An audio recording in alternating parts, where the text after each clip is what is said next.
Well, thank you for that. It's really great to be back. As you heard, I was here back in March giving a science talk with lots of data and things that I was told to not bring so much data this time. So for a scientist, that's hard to not show all of our data. But what I want to do is perhaps be a little more provocative and really encourage you to ask lots of questions and challenge me. The first thing I'm going to do is get rid of the cute dog picture. And start with my disclaimer of who funds my research. So you heard that I have spent part of my career in the pharmaceutical industry. That's true. I started my research career in academia, went to Pfizer where I led a team of researchers in diabetes drug discovery. I started my career and spent the first half of my career working in the area of diabetes. I then went to help run a chemistry company for a few years and then came back to academics to help found a pharmacy school at University of New England. And now I'm in the medical school. Currently, all of my research is funded by the NIH.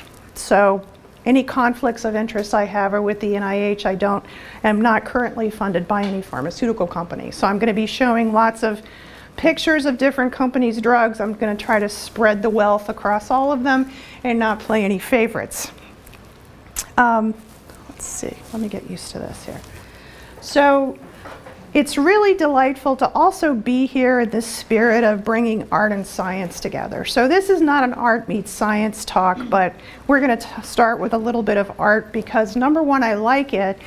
And number two, we're going to talk about a subject that's often quite difficult to talk about, and that's mental illness. And I find that when talking with patients or trying to learn about what patients are going through, art is a really incredible way to do that. We know that art can be therapeutic for all sorts of patients, but for me and for the students that I teach, understanding what patients are going through is really, really important, and I think art is a really interesting way to share personal stories.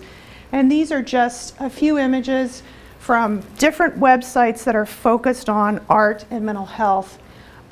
This one's a particular favorite of mine.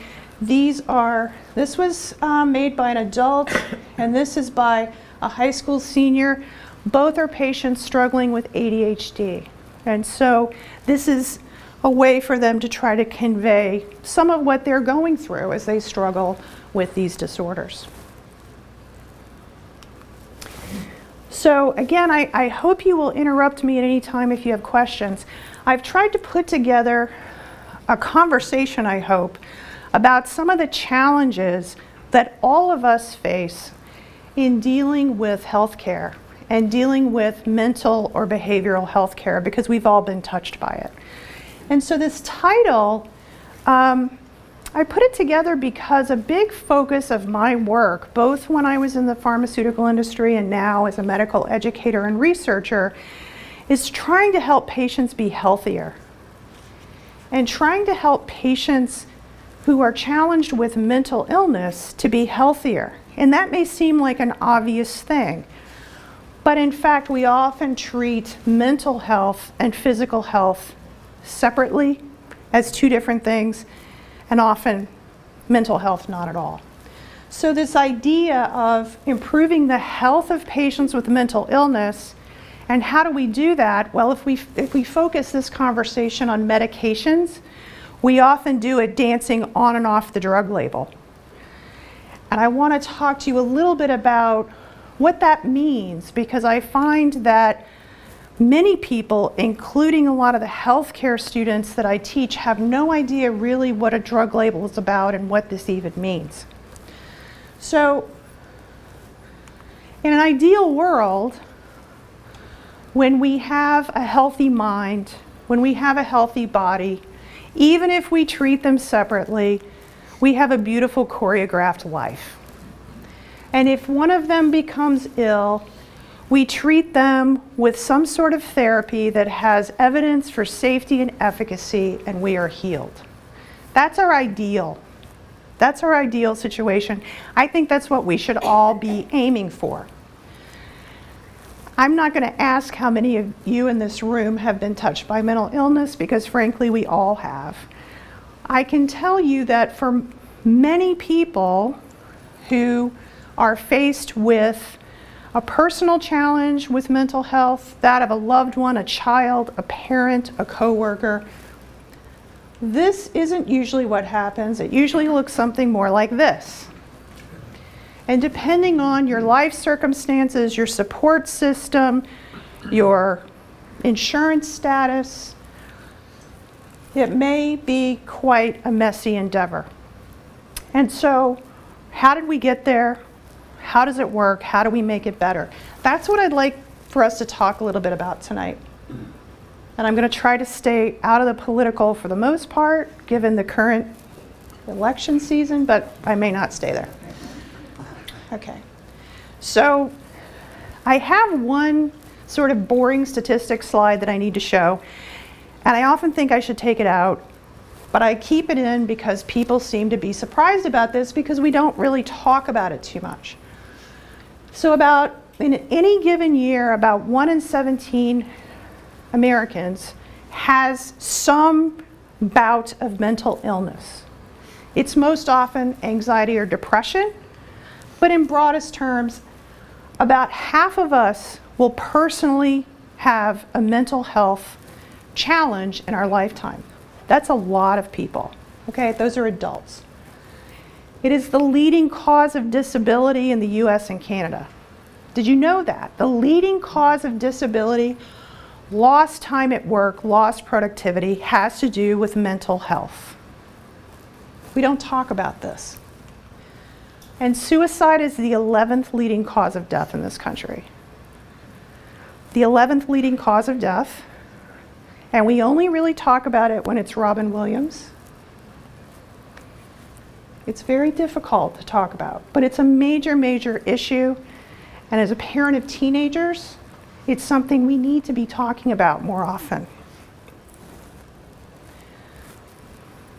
There is some coverage in the media. This actually came out a couple of weeks ago. This is NPR, was running a piece about mental health in our schools. And they looked at CDC data for public schools in the United States. And what they report, 1 in 5 kids is presenting symptoms of a mental health disorder in the classroom. So my daughter's got 25 kids in her class. So that means 5 of those kids in that classroom are struggling on any given day with some sort of mental health challenge.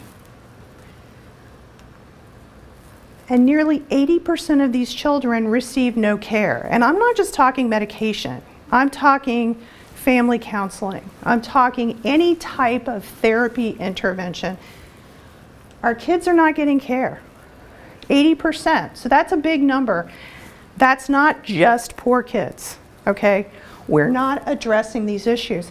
And what does that mean for those kids and how they learn, for the other kids in the classroom, for the teachers and the staff that are trying to manage this on fewer and fewer resources? When we think about what these simple numbers mean, I think we need to be talking about these things.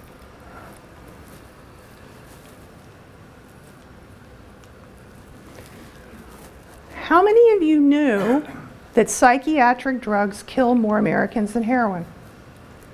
Is this surprising? Did you know this? Did you know this? So, a really wonderful thing is that we're talking about heroin right now.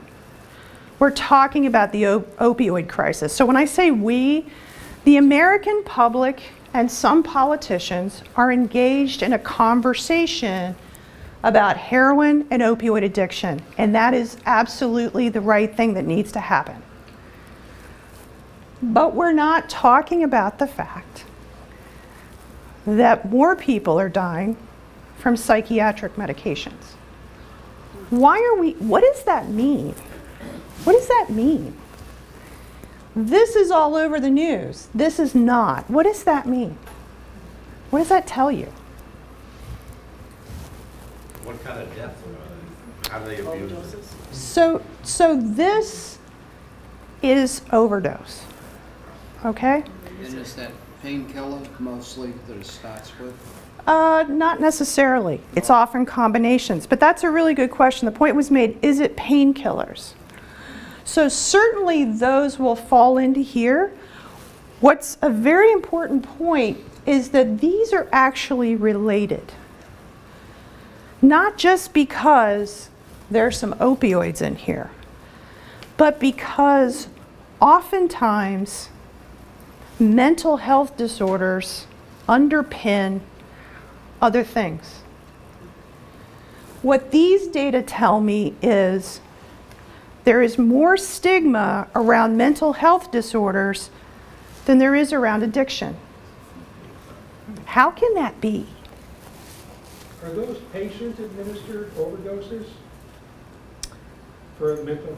These are, I mean the person themselves, besides, overdose, self-medicates to the point that... presumably, yes.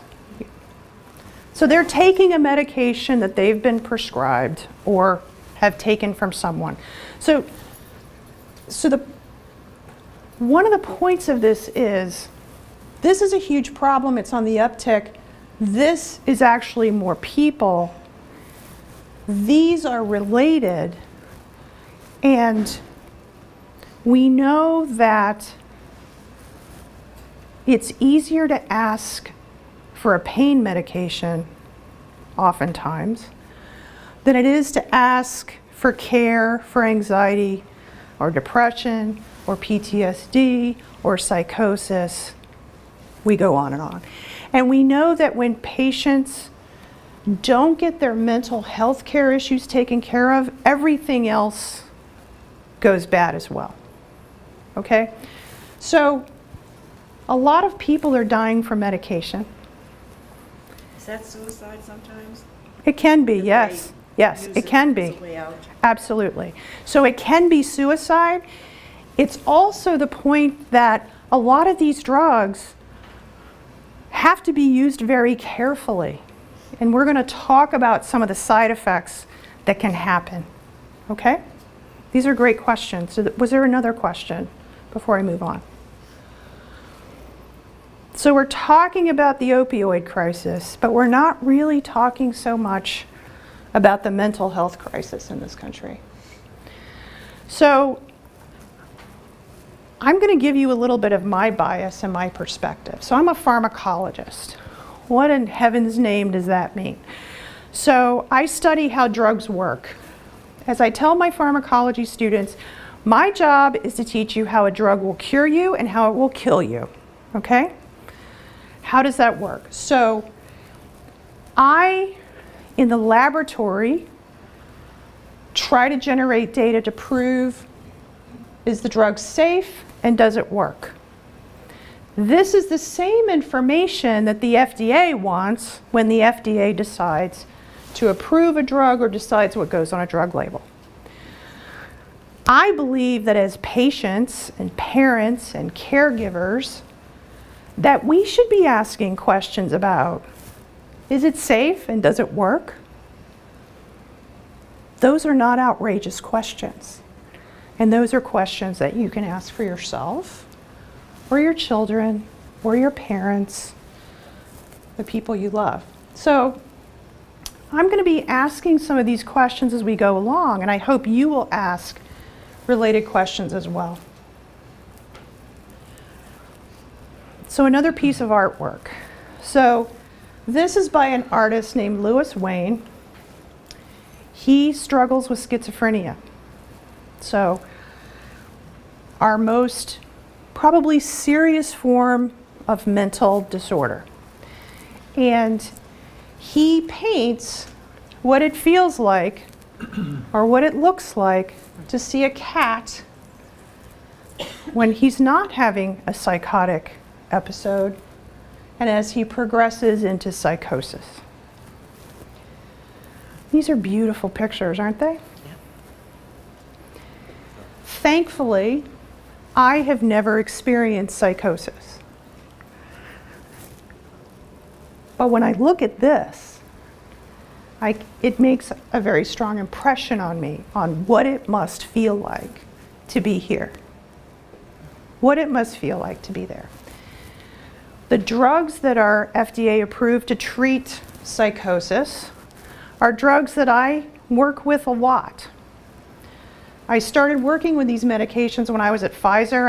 I was in diabetes drug discovery, and some of my colleagues in the neuroscience group came down and said, can you help us understand what's going on with this class of medications? And that's when I started working with psychiatric drugs. And so I'm going to talk a bit about the medications that are designed and FDA approved to treat this. And there's a reason why we're going to go there. So here are a couple of examples of drugs that are used to treat psychosis that's associated with schizophrenia, bipolar disorder. These, we're going to call them antipsychotic drugs. These are our most powerful psychiatric medications that we have. To put it in perspective, these drugs replaced lobotomy. Does everybody know what a lobotomy is? I'm not going to show a picture of it because I don't like showing traumatic images, but these drugs were designed to replace lobotomy. These were miracle drugs for folks suffering with psychosis. They have very complex pharmacology. What that means is they do a lot of things. They antagonize lots of drug targets, which means it dampens down the signal, okay? They also have significant side effects. They're FDA approved despite these significant side effects because if you have schizophrenia or psychosis, you're willing to accept side effects. Just like if you have cancer, you're willing to accept side effects, okay? How do they work? Well, in simplest terms, they blunt or dampen the effects of a neurotransmitter called dopamine. How many of you have heard of dopamine? Oh, you all know what dopamine is. Okay, I don't need to teach that lecture then. So there's this hypothesis that if you have schizophrenia, if you have psychosis, you have too much dopamine activity in your brain. So these medications inhibit dopamine action. They also inhibit a lot of other things, by the way. But in terms of how we believe they improve the symptoms of schizophrenia is they dampen dopamine. There's a reason I'm telling you all of this. Just hold with me here. So these are these miracle drugs that were developed for schizophrenia. The problem comes is that they're now being used for other things. And they're now being used in patients who don't have psychosis or schizophrenia. And they're being prescribed to our most vulnerable patients, to the elderly with dementia, to children who don't have psychosis, and especially to poor children, non-white children, children in foster care. So they're being prescribed to vulnerable people who don't have psychosis. Is this a big problem? Big. It's a very big problem. Where does Ritalin fit into this? In just a moment. I've got a plant in the audience, okay? So they're being prescribed off-label because they're approved for psychosis to people who don't have psychosis. To such a degree that the #1 selling drug in the world in terms of dollars in 2014 was Abilify, which is one of these medications. The top selling drug in the world in dollars. There are not that many schizophrenics on the planet. What do you mean by off-label? That's the same thing under a different name? That's a very good question. What does off-label mean? So, so the label is the drug label, okay? Do you guys know where the drug label comes from? Anybody knows? That's an average book, right? Has anybody seen a drug label? They're 40 to 80 pages long. Oh, you mean the inserts? Package insert is another word for the drug label. That's CYA.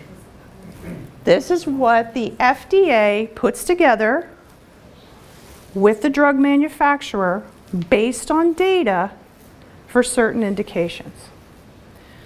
If something is prescribed on label, it means it's being prescribed for what it's FDA approved for. If it's off label, it's being prescribed for something else. That's what that term means, and we're going to explore that more. That's a very good question. Okay? So Abilify is FDA approved for treating schizophrenia, bipolar disorder, and aggression associated with autism in children.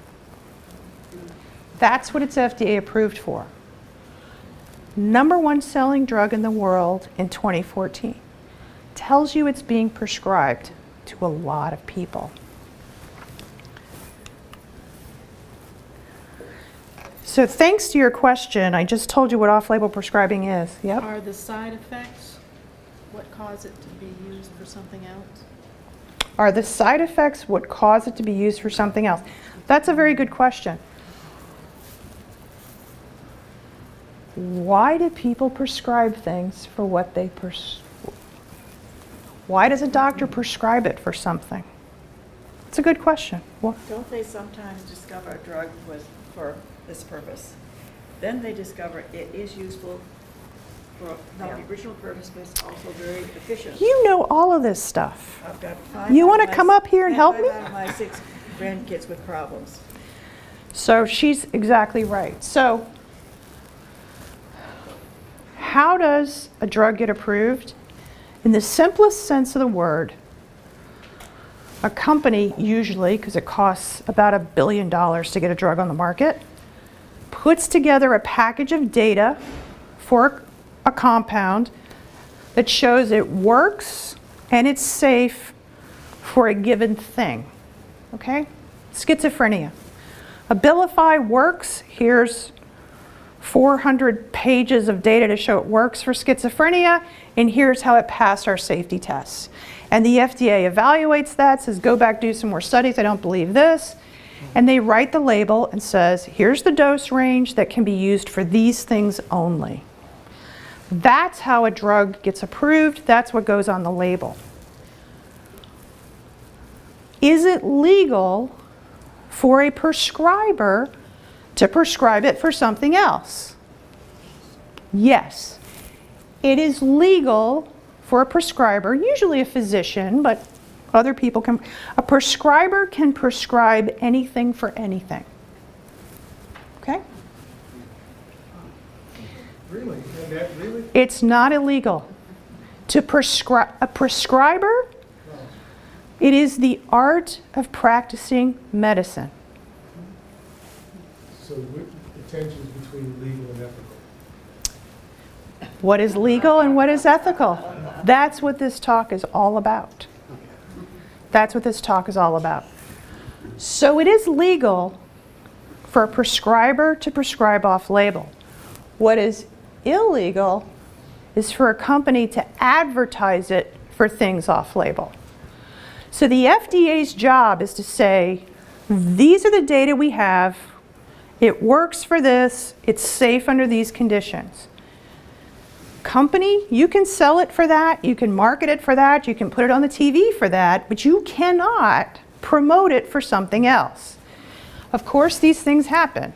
Are doctors required to tell you that they're prescribing it off-label? How many of you have ever had a doctor give you a prescription and say, you know, this is going to help you out, but it's not FDA approved? For what I'm prescribing it? You have every right to ask. Okay? I think you see commercials on TV for Abilify. Yep. I've never heard schizophrenia mentioned in the commercial. So who are they marketing it to? Thank you. That is an amazing question. What do you see in most commercials for drugs? Who do you see in those commercials? Happy people? Who else? Who else? People. Well people? Who else? Older people? What do schizophrenics look like? Ordinary people, really. You can't tell. Sometimes you by their can. actions. Sometimes you can. Wouldn't a deceitful person be labeled as schizophrenic, leading like a double life almost? That lays a horrible So that level of gets to deceit. stigma. Most people who have schizophrenia and psychosis are not able to hide it. A lot of them live on the street. A lot of them don't get health care. And they're also not eating the bill, because they're not eating, people who are on the street that eat pills. So They, back to they, this they, guy's they question. certainly are not buying them. Oh, that's for sure. So, who are we marketing to? That's a very good question, because in many of these ads, they don't even tell you what the drug's for. Not just Abilify. They don't tell you what the drug is for. They show a happy person. They cannot say, use it to help you sleep, but I can tell you every time I give this pharmacology lecture to pharmacy students, I have at least one kid in my office freaked out afterwards because they've been prescribed this to help them sleep. We have plenty of other things to help you sleep. Okay? So advertising of drugs on TV is its whole thing. We could have an entire talk about that over cocktails. But it is illegal, and the FDA and the Justice Department holds companies to the fact that they cannot promote drugs for things they're not FDA approved for.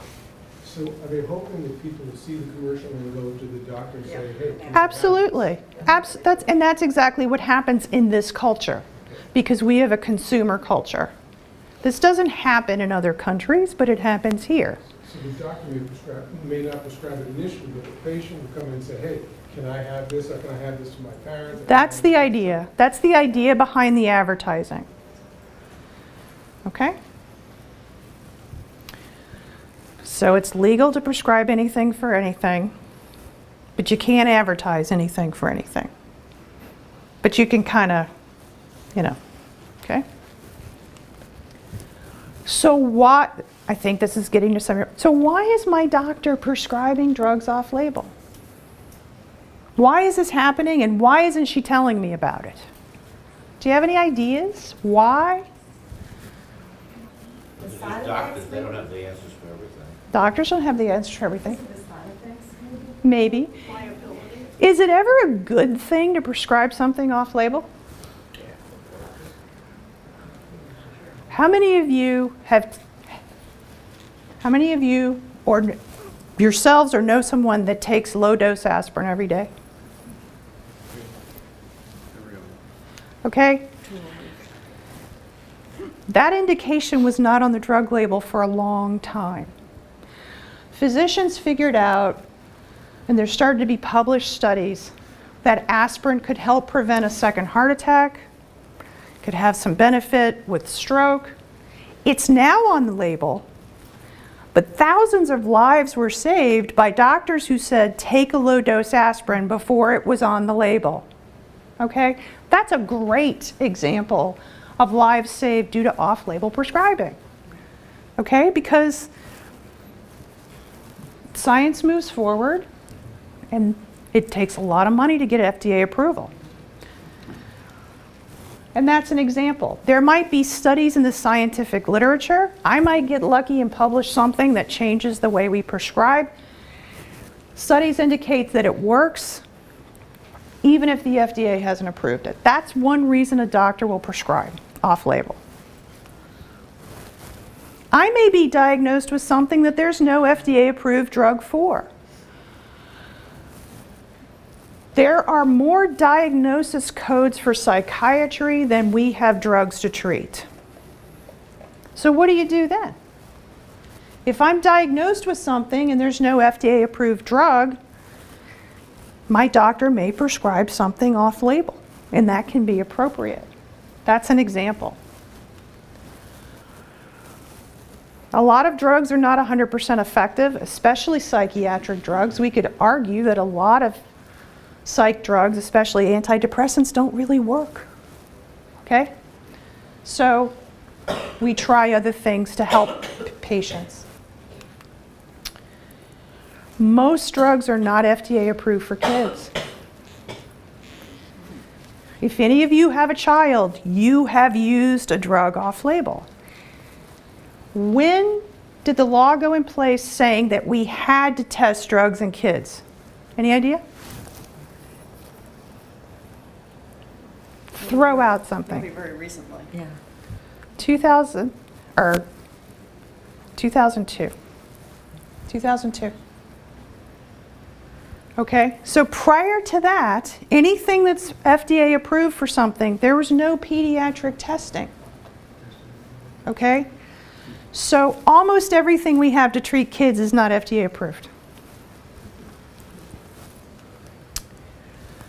My insurance doesn't cover psychotherapy, so I need a medication. Because I'm suffering from grief, and that now has a diagnosis code. I can't afford therapy. Will you give me an antidepressant? It's not FDA approved for grief. That's my diagnosis. And that's what my insurance will cover. There's an example. There's an example. Most insurance plans are moving away from mental health services other than medication.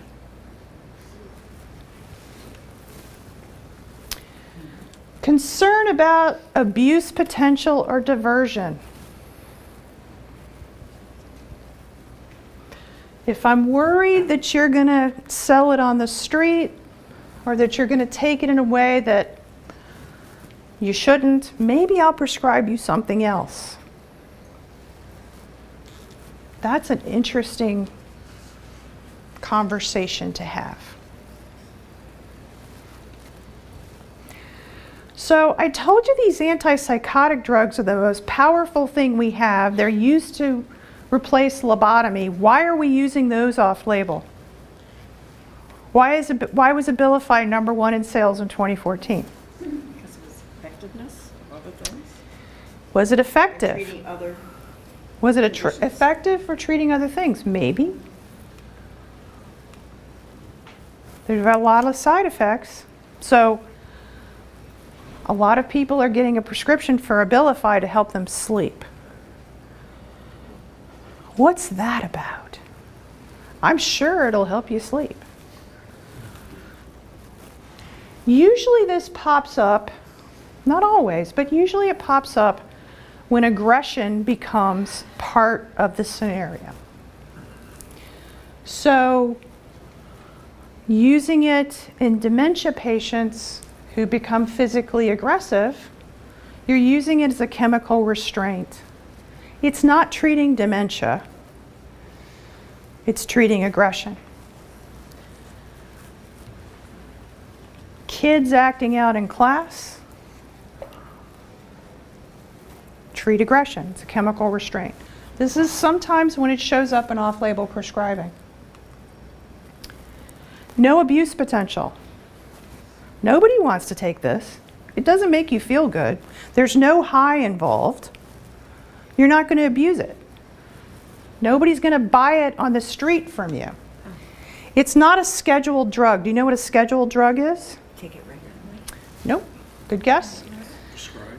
A scheduled drug means that the DEA regulates it. Okay? So a Schedule I drug has high abuse potential and no medical use. Cocaine. Okay? And you've got Schedule 2, 3, 4. Okay? So drugs which have abuse potential have a schedule from the DEA, and there's special licenses, there's special paperwork, all these things that prescribers have to maintain in order to give you a scheduled drug. This, you have none of those issues, so it's easy. It's easy. Nobody's going to abuse it. I don't have to fill out extra paperwork. Well, it's a huge problem. And it's a big enough problem that now studies are starting to come out saying, wait a minute, there's so many people taking this for so many things, we need to look at this. Expanded use of these medications, frequently off-label, has often outstripped the evidence base for the diverse range of patients who are treated with them. So much off-label prescribing that it's getting the attention of at least academic public health folks. Abilify was #1 in 2014. And Abilify is not the only one, that's just one in the class. This is why I want to tell this story, because a lot of people don't know about this, but a whole lot of people are taking these medications. What about the liability of prescribing off-label? Well, that's a very interesting question. Doctors can prescribe based on their medical knowledge and based on their experience. That's a big gray area. That's a big gray area. But we have given them that power. Pharmaceutical companies don't write prescriptions. The FDA does not write a prescription. Prescribers write prescriptions. Okay? And they have that area in which to work. Okay? Do they have to be able to back it up with some Well, presumably clinical so, but on the other hand, they could say, look, Abilify was #1 last year. There's all sorts of other people prescribing it. I was doing what they were. This is a very important question. I'm not trying to trivialize your question, but prescribers have a large window in which to exert their judgment. And another problem is probably with the patient, because if one pill works this much, then maybe 2 pills will have double the effect and so on and so forth. So if there's an Depends on the medication. Depends on the medication. In this case, no. This replaced lobotomy. Sorry I keep reminding you of that, but these medications don't make you feel good. They don't make you high. They replace lobotomy. Does the FDA delve into the gray area that the prescribers use in their rationale? So that's a very good question. The FDA has been, their mission as set by the executive branch is not to practice medicine. Their mission is to say, what is the evidence for safety? What is the evidence for efficacy? And is it being manufactured so that there's high quality control? So when you buy a bottle of those pills, you get what's in there. That is their job. They don't practice medicine and they can't tell doctors how to prescribe. They can tell doctors, this is the evidence for how to use this. But there's no delving into the gray area of a semi-recommendation of bad outcomes, things like that. So the FDA, because they like data that I generate, the FDA, they would tell you their job is to keep us safe within the confines of what they can do. So when they see data that suggests that a drug has some side effect that they didn't know about, they ask for more data and they go looking for it, and then they can decide later on, is a drug pulled from the market? Do we add more warning labels? Whatever. But they don't prescribe. That falls in the purview of prescribers. And he's on his own at that time. Yes. Yeah, it seems to me what you're not quite saying is these drugs are not so much for the benefit of the patient as for the caregivers. So if you're in an institution, they give you these drugs and the people are calm and they don't cause behavioral problems, acting out, call it aggression. And they could therefore have more patients per caseworker than they would otherwise without. I'm not going to say that doesn't happen.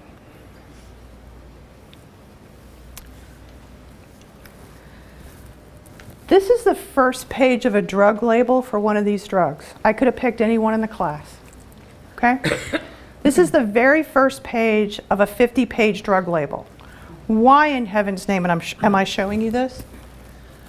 Because the first thing you see after the name of the drug is a black box warning from the FDA. It is the first thing you see. I don't know if you can read this, but it says, warning, increased mortality in elderly patients with dementia-related psychosis. See full prescribing information, so that's page down here. Elderly patients with dementia-related psychosis treated with antipsychotic drugs, all of them, are at an increased risk of death. It is the first thing on the label. FDA has done its job, okay? This drug had been on the market for a while. Old people started dropping dead. The FDA investigated the evidence and put the strongest warning label they have on every drug in the class. I picked on Zyprexa, it's on all of them. Very first thing there. So if you Google Zyprexa because your doc just gave you a script for it, you can see this. Your doctor can see this. Your kid can see this. Your pharmacist can see this. This is what the FDA does, but that's as far as they can go. Okay? Elderly people drop dead on these medications. They're still being prescribed. They're still being prescribed. I'm going to talk a little bit more about that later, but I'm trying to share with you the evidence. I'm trying to share with you what the different groups do, and I'm trying to empower you to ask questions. So what exactly causes the death of these other people? What, They don't know exactly. mean, I could give a whole breathing, does that mean it's stroke, sudden cardiac death, and it can happen after a single dose. Okay? These drugs replace lobotomy. Okay? What else do they do? I don't know if you can see this. This is weight gain on these medications. These are different drugs in the class. Almost all of them cause some weight gain in the first year. This is about 5 pounds. Olanzapine causes about 30 pounds on average, and it's very fast. Nobody likes gaining weight. This happens very, very fast, and kids are even more sensitive. So a kid could gain 20 pounds in a month and a half. Okay? Really big effects. What else do they do? So more and more data are starting to emerge looking at public health and health outcomes. This is not the sort of research I do, but I'm trying to emphasize the impact on patients. This is looking at an in-depth look at foster care and Medicaid patients, so poor kids and vulnerable kids. Looking at a large national database, okay? All kids on Medicaid, excuse me. And one of the things that popped out, and you can read this for yourself, this is pretty new stuff, 50% increase in type 2 diabetes. 50% increase in type 2 diabetes with kids who take these drugs. This is medication-induced disease. Once you're diabetic, you're diabetic. The other thing I need to tell you is this happens whether you gain a lot of weight or not. So when these drugs first came out and we started seeing weight gain, the thinking was schizophrenics are getting fat, that's why they're getting diabetic, because we all know fat people get diabetes. This is where I entered this story because I used to work in diabetes exclusively. That's not the whole story. Certainly gaining 60 pounds is going to make it worse, but if you allow me to show one piece of data from our lab, we did a study in normal animals. We gave them a single dose of the drug, just one. And we looked at how insulin works. So at 100%, your insulin works great, okay? So if we have a placebo or a very low dose, insulin's fine. We come in with higher, these are clinical doses, folks. Within an hour and a half after a single dose, insulin's only working at about 40% of what it normally does. This freaked us out. We repeated this a million times. We looked at lots of different drugs. This is real. It's now been shown in other species. We were the first to show this. I testified in front of the National Institutes of Mental Health about this in a conversation about these drugs. This was a bit game-changing because everybody at the time thought, oh, it's just because they're getting fat. We all know fat people get diabetes. This is telling us there's more than that going on. Okay? Excuse me? Yep. Why would a finding like that not come out in the clinical research that's done to approve the drug in the first place? That's an excellent question. Why didn't it come out in the clinical research to begin with? So first of all, these drugs were approved to treat schizophrenia. So they were looking at mental health outcomes, and they were doing a basic safety package. They didn't look for diabetes because why would they think these people would get diabetic? They did a standard safety battery, and they're looking at mental health outcomes. This actually happens a lot because even if you do the greatest clinical trials in the world, you're looking for one thing. You're looking for a drug to prevent heart disease, or you're looking at a drug to treat depression. Lots of times it's not until the drug gets out into the population of a lot of people that these sort of things pop up. So at first, it didn't pop up. And then schizophrenics are getting fat and getting diabetic. Frankly, who cares? Schizophrenics don't have a big voice. But when you start putting it in all the kids, and people start looking at the data, in 2015, we start seeing what's going on. Well, I think, so when they bring psychotic drugs to the table to be approved, and it fixes the head, whatever that means, which is unfixable, for a while, they don't look at the side effects, what it does to your body, is what he's asking, the medical, I mean, so you're an all right schizophrenic, but you're gonna die at 45 because you got type 50 diabetes. So it's not quite that black and white. So any drug that gets approved by the FDA has to go through a basic safety package, okay? Any drug, doesn't matter what it's for, goes through a basic, does it cause you to have a sudden heart attack? These sorts of things. Depending on the indication for the drug, if it's a heart drug, they're going to look for different safety profiles than if it's an osteoporosis drug, for example.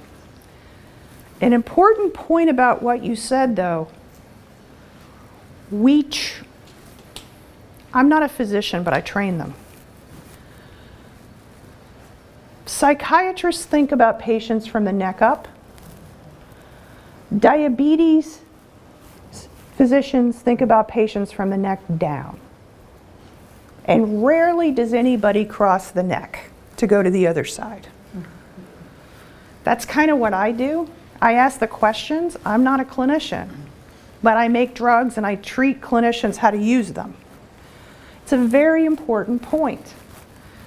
When we first took our data to the National Institutes of Mental Health to talk to clinicians about this, our recommendation was at least weigh your patients to see, are they gaining a lot of weight, so you can at least monitor them for diabetes. I was the only non-brain person in the room, and I will never forget, a leading clinician in the room looked at me and said, I'm a psychiatrist, I don't weigh patients. That was in 2004. Now the good news is a lot's changed, okay? But that made a huge impression on me and on my career and how I think about science. And it's a very good point. We tend to think of patients from the neck up or from the neck down, but not the whole patient. This idea of integrating health with mental health. So if diabetes isn't bad enough, they also have increased fractures. Some folks thought it was because they fall. We actually have shown it's because they lose bone. There's not a warning label on it for this yet, but data are starting to come together. Are there any good psychotic medicines? I have a son that's a schizophrenic for 25 years. I'm looking for a better one, better medicine. I don't know of one. There isn't one. I don't know of one. A lot of data, I know we're getting short on time because we've had a lot of conversation, but this is looking at poor kids. Kids on Medicaid are much more likely to be prescribed than kids on private insurance. You can take that any place you want to take it. There's been a documentary that came out in California about 1.5 years ago. It's bad enough to be poor, but if you're in foster care, it's the worst scenario. It's about kids in foster care being prescribed these medications and what happens to them. It's such a big issue that in California, they're starting to have discussions about legislation around prescribing. Kids in foster care are almost 20 times more likely to be put on one of these medications. And there's data for Maine as well. So this isn't just a California problem. It's not just a California problem. I've been talking for about an hour. I have a lot more. I don't want to go over time. I'm going to open it up for questions because we've been talking for about an hour. I asked one Yes. about Ritalin. Where does that fit into the equation? So That's it. With that, So Is Concerta, would that affect growth? stimulants are FDA approved first-line therapy for ADHD. There is efficacy data that shows it works for ADHD by increasing dopamine in the brain. The concern is about some kids don't sleep well, some kids don't eat well, some kids don't get as tall. The bigger concern is, does it cause drug abuse later on in life? Because these drugs are stimulants and stimulants are abused. Would it affect physical development? Like you were associating it with a physical thing? I don't understand the question. This particular kid I'm thinking of is a tiny 13-year-old. And saw a picture of him playing with an Uzi machine gun. His father was teaching him. He seems like a child that would be easily, the brunt of practical jokes in school, maybe. And I don't know, just the idea of the Ritalin in earlier years and playing with a machine gun, being a small kid, that's kind of makes me wonder if there's any association between them all. I don't know exactly the question you're asking. The Stimulants- makes a great physical equalizer if he gets pushed around too much. And is he I wouldn't apt to change, or is I he wouldn't want to perfectly go there and stable? presume to know what this kid's about or what. And I don't think we can blame that medication for playing with a machine gun. No, I was wondering if we there used to might be use any sticks for association tanning. between them all. Yep. I'm familiar with Ritalin. One of our 5 youngsters was dyslexic, and he was on it for a short while. Went to school, and he's done very well. Is Concerta now the same thing as Ritalin or not? So Concerta is Because I have a grandchild on this now. so Concerta, these are related. ADH. So Concerta is a related medication. It can be formulated to be slow release, which is better. So what I didn't get to, these stimulant drugs that we use for ADHD, we take them as pills. They get into the brain much more slowly than if you shoot them up or snort them. So people compare this to cocaine and they're like, well, you're just going to abuse it. Well, drugs of abuse get into the brain quickly, in high concentrations. Your brain likes it and wants more. These are at a lower concentration, they get into the brain more slowly, and they increase dopamine because the evidence shows that in ADHD there's a deficiency in dopamine. So there's actually evidence that it fixes that part of the problem. The antipsychotic drugs are being prescribed off-label to these kids. Those drugs work in the opposite. If anything, they make it worse, but they're not a stimulant, they're not a scheduled drug. So How many new drugs a year go to the FDA, and how many make it through? I have no idea. Well, just to take a stab. I don't know. I don't make stabs on data. I can tell you that in the area, Hundreds to the thousands. oh, probably hundreds. It costs $1 billion to get a drug approved, and typically 1 out of 100 make it. That's a lot of money, Right. And that's a lot of. and that's gonna temper how many get there because that's a big investment. I can tell you that in the pharmaceutical industry right now, efforts to work on new psychiatric medications has gone way down. The investments are in Alzheimer's, huge patient population, and nothing works. There's a lot of psych drugs on the market. Many of them are generic. Why should we invest more to make a better one? Who's going to pay for it? I'm not saying it's right, but if you look at where companies are investing right now, from a mental health point of view, it's Alzheimer's. So I was a principal in middle school, and 30% of my kids had ADHD, and I always thought that was the weirdest thing, that, how can 30% of 670 kids have ADHD? And we'd go on a trip, and I'd have to be giving these meds out, I mean, is there, It's a great what is ADHD? It's a great question. It's a great question. Do they did testing? Why do we have this sudden spike in ADD, ADHD? I think part of it is we have a diagnosis for it now.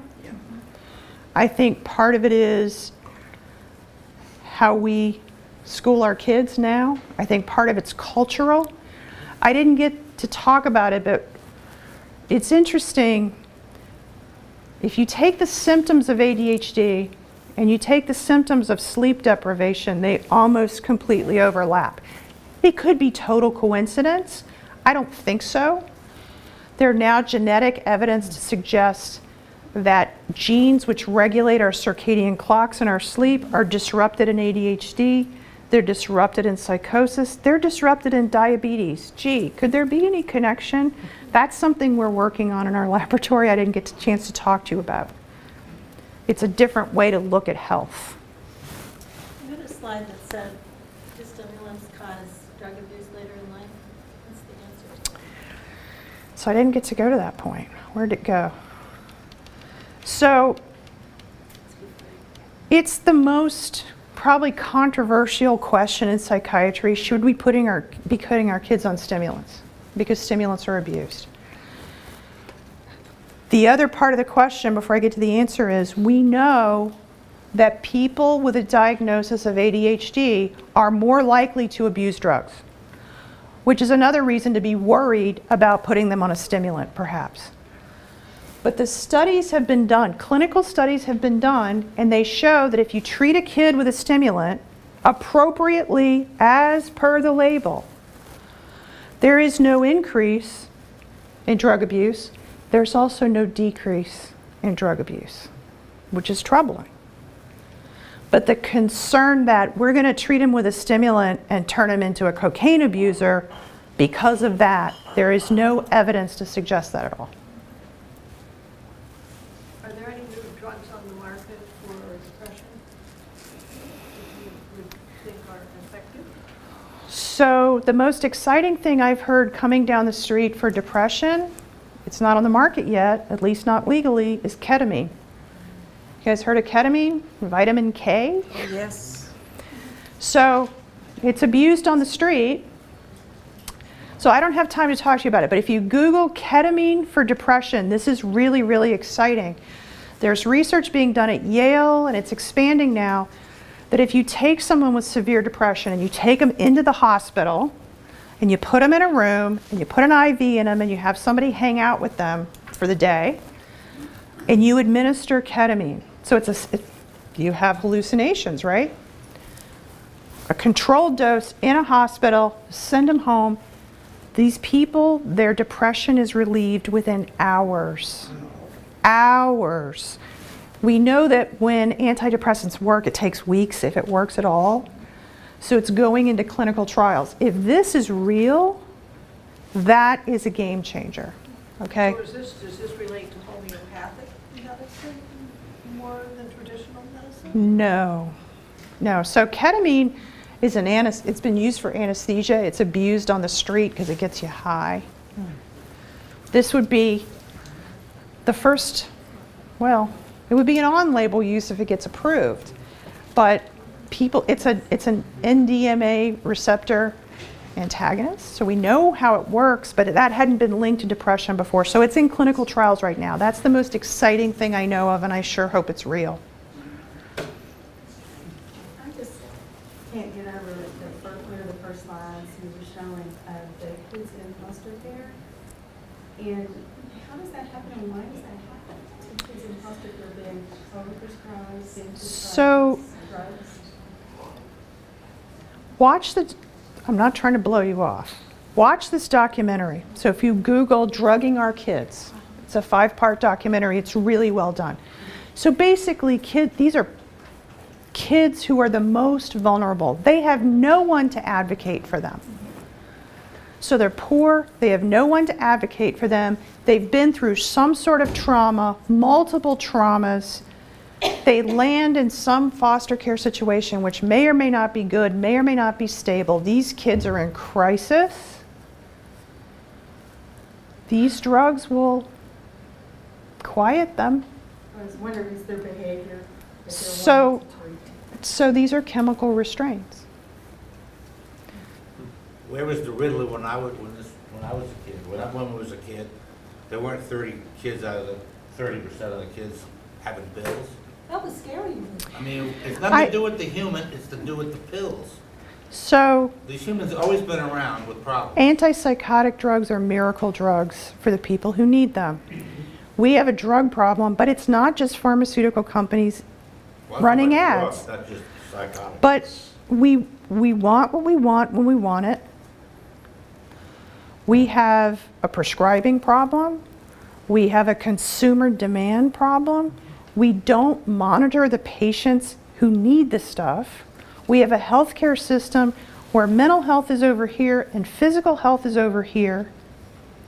And in this, election season, yes, I'm going to say this, at least one candidate is talking about this as part of a platform. That's all I'm going to say. I was heartened by the fact that at least it's being said out loud because we don't have these conversations out loud. So no matter whether that plan has legs or not, the fact that it's even being talked about gives me hope. So, Well, thank you so much for coming. thank you.